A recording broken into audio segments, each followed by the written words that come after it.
In the name of the living God, amen. You may be seated.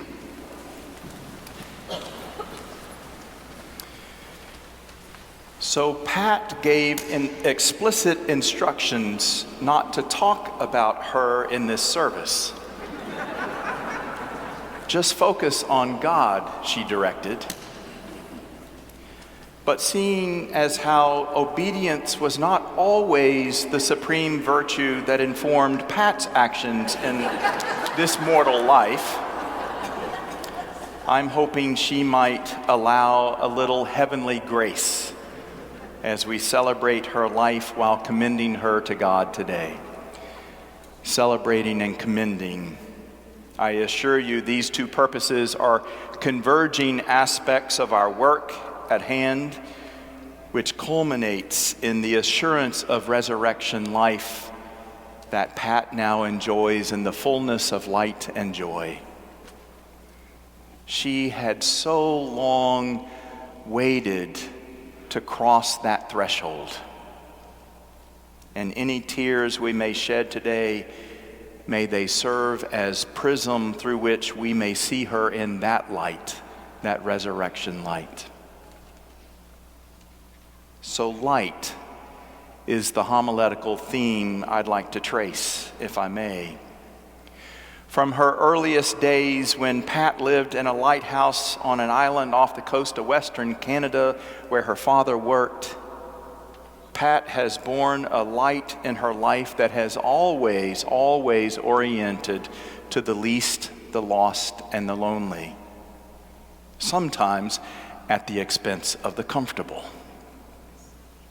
I suspect this is why she chose the gospel passage we just heard the deacon read with the great commandment, because it was her rule of life: love God and love your neighbor as yourself.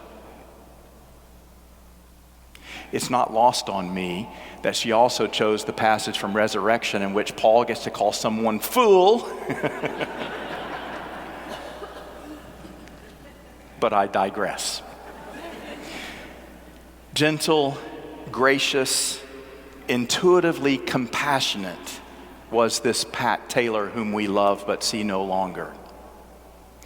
But that compassion was often laced with a rough-edged disdain for powers and principalities generally, and with an impatient intolerance for the ways we humans mistreat one another specifically. It seems that she came out of the womb that way. She once shared with me that she got into serious trouble, and for Pat, she meant serious trouble, in elementary school in Canada in the early days of World War II, when she complained that it was not fair that her friend Michiko and Michiko's family were sent to prison simply because they were Japanese Canadians. She called the government decision silly. Silly being apparently the offending remark that crossed the line. When a pregnant teacher at her grade school started to show and was forced to quit teaching because her condition in those days was considered improper, Pat agitated successfully for her right to work while pregnant and the right to return to work after she gave birth. Can we just say amen, Pat? When she moved to Seattle in 1961 for Jim to join the medical school faculty here at UW, they were accused of being communists. She said, they most certainly were not. They were socialists. And the Socialist Political Party is recognized in Canada, so get over it. She was the one who went to sit with the family of fellow St. David's parishioner and executive director of the Urban League at the time, Edwin Pratt, on the day he was brutally murdered, assassinated on the doorstep of his family home in Shoreline. She was the principal proponent of this diocese's policy that requires lay church staff have equal access to health insurance as the clergy of this diocese. And she introduced that resolution to our diocesan convention a full 2 decades before the Episcopal Church and General Convention caught up with a similar policy adopted nationwide. Ordained a deacon in 1984, she took her diaconal ministry to the streets of Seattle and to City Hall. She slept on the streets in solidarity with those who were homeless, and she lobbied elected officials for more shelters, for better standards of care in shelters, and for the rights and dignity of those who were residents in our shelters. In 1996, when she was finally ordained a priest assigned to serve at All Saints in South Seattle, she facilitated All Saints becoming the first church to host a tent city.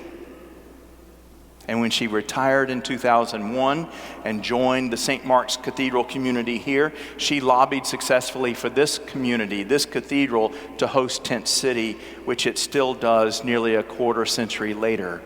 Thank you, Michelle. I could go on, but what I hope you hear in this series of vignettes of Pat's life is that she shone light on injustice, yes, but always with a deeper design and desire to shine light on the least and the lost and the lonely, because they were beloved children of God, and she saw them as beloved neighbors whom she would love fiercely. Loving God and loving neighbor, her rule of life. As a parishioner tenderly shared the day after Pat died, when I first washed up on the shores of this cathedral, Pat immediately spotted that I was in a dark place and kept gently shining a light of hope into it. She did that for many of us.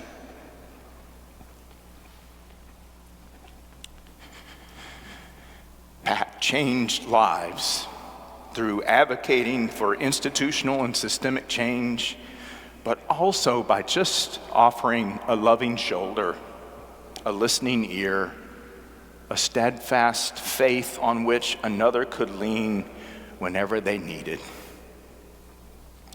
This was the Pat many of us knew, and we are the richer for her place in our lives.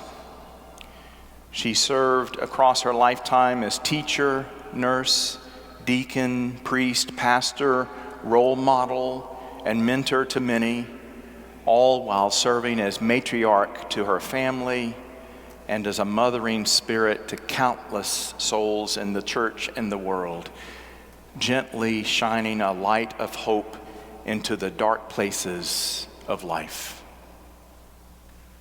And she did so with a faithful witness to the God who formed her in the womb, who loves her dearly, and who has welcomed her now into that divine embrace of eternal joy.